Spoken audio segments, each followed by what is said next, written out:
Hello, in this video I want to share a thesis that I read in a book by Henry Kissinger called The World Order. On the surface, this thesis might appear bizarre, but the more I looked into it, the more it actually made sense. So Henry Kissinger essentially argues that Putin's foreign policy today is still shaped by the Mongol invasion. Okay, so let us look at Russian history. And then we can conclude whether or not this thesis makes sense. So Henry Kissinger starts with an observation. From the 13th up until the late 15th century, Russia is faced with an enemy, the Mongol Empire. And the Mongols are truly convinced that they are destined to control the entire world. They are faced with a very brutal enemy, an enemy that has no problem annihilating all the cities and states and tribes that refuse to get conquered by them. And Henry Kissinger argues that the Russian emperors and the Russian people were so traumatized by this experience of the Mongol conquest that at that time, so when they finally fought off the Mongols in the late 15th century, they concluded that the Russian Empire needs to expand to the furthest possible point before they reach another military alliance of equal strength or stronger than Russia. And Kissinger argues that Russian foreign policy really hasn't changed since the medieval times in that aspect. Now, he also recognizes that at that time, the early modern era and the medieval time, all other great powers had pretty much the same ideology. Like, we are going to expand until we can. Like, the Crusaders were somewhat limited because they just wanted to conquer the Holy Land, but the Eastern Roman Empire, for example, in their wars with Persia, tried to take as much territory as possible. In that process, the Eastern Roman Empire was greatly weakened and then conquered by the Arabs. Now, the Muslim Arabs and the Mongols are probably the most extreme and the most successful versions of this ideology, that they are destined to control the world.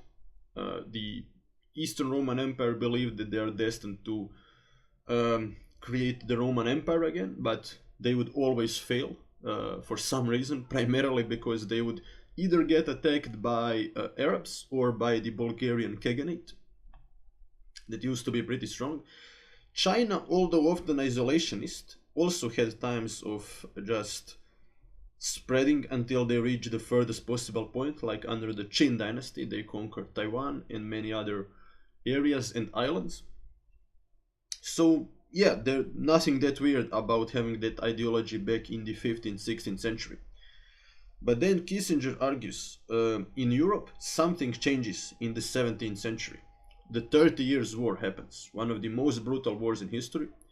The German Empire, or the Holy Roman Empire as we call it, it loses 40% of its people in this brutal war between Catholics and Protestants. And many other countries get annihilated, and like diseases spread. There is massive famine across Europe, and European powers, out of necessity, according to Henry Kissinger, decide, okay, we need to have some kind of international order, although they view just Europe as a place that's civilized enough to accept it. So the European powers agree, okay, we can still have wars, but let's limit them. Let's stop this total war. Let's not have the wars that are this destructive. Let's not try to completely wipe off each other from the map. And with some important exceptions, most European powers accept that ideology in the 17th century, after the end of the 30 Years' War. The Westphalian world order is then established. And okay, what are the exceptions? For example, the partition of Poland, what Napoleon did, what Louis XIV tried. But yeah, generally European powers then agree, okay, let's not completely wipe off the map other European countries.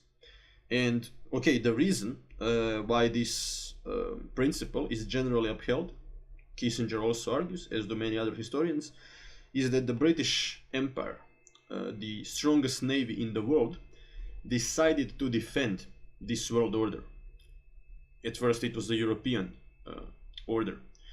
Why do the British defend it? Not so much out of kindness of their hearts, but simply it is not in the British interest to allow one country to claim the entirety of Europe. Then that country would be strong enough to develop a navy of its own and take over the British Empire. And Kissinger argues that's why the British fought against Napoleon, and that's why they fought against Hitler. It was in their self-interest, but nonetheless, out of self-interest, something good was created. A world order that essentially, Kissinger argues, between the end of the 30 Years' War and World War I, really managed to prevent European countries from waging total wars of annihilation on each other. And even World War I was a war that started essentially as a war that was supposed to be limited, and then it escalated into a total war of destruction that nobody wanted. So Kissinger argues that between the 30 Years' War and actually Hitler, no European power tried to completely dominate Europe. Now, the Ottoman Empire was not a part of this agreement, since they were Muslim, and they still believed in the mission that Muhammad gave them to conquer the world. But yeah, the only major exception to this rule was actually Napoleon. Why did Napoleon feel like he has the right to break this very important rule, and that is that one country cannot dominate the entirety of Europe? Well, Napoleon was spreading a new ideology, French Revolution, that is. He was liberating Jews from the ghettos,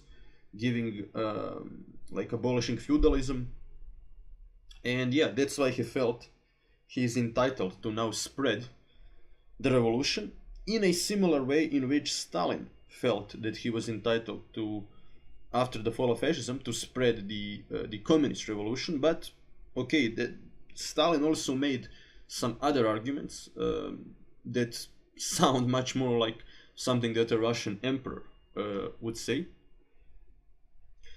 But yeah, Kissinger argues, so up until like Hitler, with the exception of Napoleon, European countries generally accept this idea that in order to be a part of the European civilization, you are not supposed to break the balance of power in Europe. Now, we are also going to talk about why the German Empire ended up doing that. But yeah, Napoleon actually suffers the same fate that Hitler does. He is defeated in Russia, and he is defeated by the British Navy on the seas.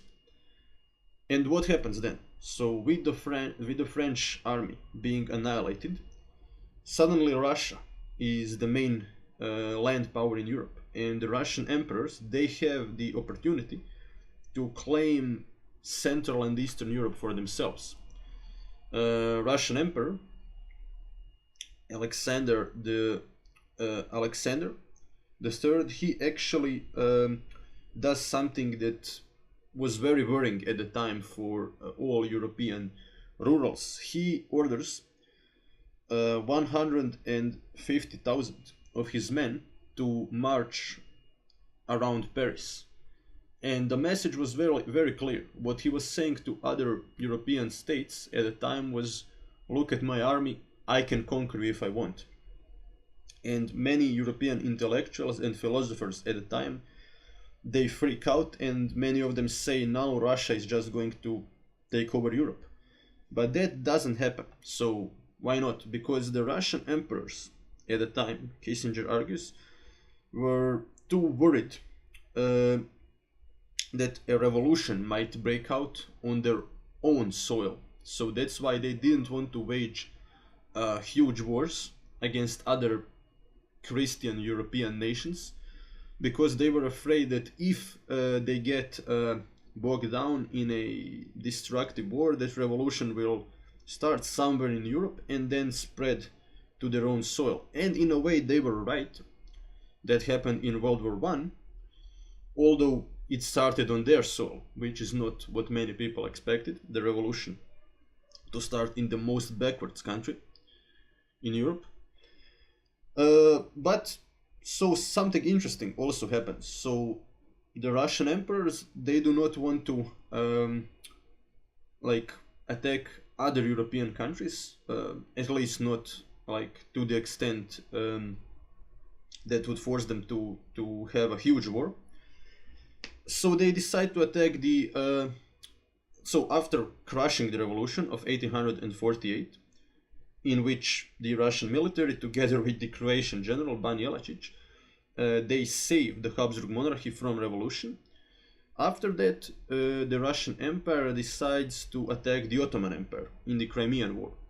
But something remarkable happens. Britain and France, two countries that kind of hated each other because Napoleon attacked Britain, they make an alliance with a Muslim country, the Ottoman Empire, against Russia, a Christian country that not so long ago helped Britain against France. Why do they do that? Because they really want to preserve the balance of power in Europe. And something interesting also happens. The Habsburg monarchy, that was just saved by the Russians, proclaims neutrality in the Crimean War, and the Russian emperors, they see that as an insult to their honor, which is why they end up backing Serbia against the Habsburg monarchy later. And because they do that, Habsburg monarchy is pushed into alliance with Germany, a very crazy and imperialist country at the beginning of the 20th century. And yeah, Henry Kissinger argues actually, in a way, the Crimean War created the perfect conditions for World War I. Without the Crimean War, without the Habsburg neutrality in that war, Germany would lack allies in Europe and would maybe behave more moderately, and Serbia would also lack allies in Europe, like the mighty Russian Empire, and they would behave more moderately. But yeah, as we know, history gave us what it gave us, and we got World War I. But okay, before World War I started, Germany was unified by Bismarck, a political genius that, despite destroying the balance of power in Europe, still didn't want Germany to act too aggressively. Bismarck was smart enough not to want World War I to happen, but after he died, Kaiser Wilhelm, he just felt too confident in the might of the German military and really was not afraid of escalating too much, and that is also what plunged Europe into this total war of destruction. And yeah, out of that anger, then we have Hitler emerging and completely disrespecting all notions of European civilization, like the balance of power. Now, but okay, Kissinger then argues, why did the Russian military establishment, why did they never accept this European notion of not trying to establish a, let's say, a dominance in Europe, of not trying to completely conquer your neighbors up to the point where you reach the enemy alliance of equal strength? Well, because unlike the European nations that fought in the 30 Years' War, Russia never fought in that war, and Russia was actually never helped by European liberal institutions, like by the British Empire, for example, that guaranteed the freedom of Belgium, of Netherlands against the Spanish Empire. So the Russian people, they don't really have a collective memory of ever being saved by the international world order. Nobody saved them from the Mongols really, and from Hitler they also mostly ended up saving themselves. But many European countries, like the Netherlands, like Belgium, actually have a memory of European institutions saving them from other imperialist powers. And okay, a question I want to ask at the end is Kissinger really objective? Like, is it really true that Russian foreign policy never really changed from the times of the Russian emperors, like Ivan the Terrible, up to Vladimir Putin? Isn't that maybe a bit discriminatory or too essentialist, too simplified way of looking at history? Is it maybe that Kissinger was anti-Russian because after all he was a Cold War politician? Well, okay, obviously Kissinger is pro-liberalism and anti-Russia, but he still is one of the best historians I read, and he wouldn't be able, for example, to make peace with China without being able to understand how civilizations work and how geopolitics work. And he also gives an explanation for why American imperialism is more moderate than Russian imperialism, and that explanation has nothing to do with like American values being better or America being more free, nothing like that. He gives a very simple geographical explanation. America, the United States of America, they are surrounded by ocean. Their neighbors, unlike the Russian neighbors that were often very crazy and aggressive, like Hitler's Germany or Japan or Maoist China, that also attacked them, America had neighbors much weaker than them and often friendly, like Canada, or neutral, like Mexico. And that's why the United States didn't really feel like they need to acquire land for security. They never felt really threatened by their neighbors, and even in the 19th century, annexing territory becomes a taboo for the American people. At least, if we are not talking about Indians that were like seen as savages and not worthy of European civilizational norms. But in their war with Mexico, the United States actually does not simply take their land away from them, they force them to sell them. California, Arizona, and some other territories. So Kissinger argues for America what is in their interest, to have a huge navy, a very powerful navy, and to spread the ideology of free market capitalism around the world in order to then be able to sell their goods on various different markets. But in the mind of the Russian military elites, what is in their best interest? It is to create a series of vassal states around the Russian Empire in order to protect Russia against the likes of Genghis Khan or Hitler. And although Stalin had like other justifications, like we are spreading communism, we are helping the workers of Poland and Czechoslovakia, his real intention was actually the same that the Russian emperors of medieval times had, and that is just to establish a series of vassal states around the Russian Empire in order to protect them against possible invasion, because in the mind of the Russian emperor, you can only trust yourself for protection and your own allies, not the international institutions that in their minds never work and are actually even often biased against them and just are too flawed to trust. And then what happens when vassal states decide to not be your vassal states again? Well, then Russian emperors, historically speaking, then they attack. Blood and soil tactics. They conquer you if you don't want to be their vassal. And I actually think that Kissinger, despite being a Cold War politician, was very objective in his view of Russia, and I mostly agree with it. Yeah, I do think that it sometimes even makes sense to go that far back in the past in order to explain a mentality of a certain country. Okay, don't forget to drop like, share and sub if you liked this video.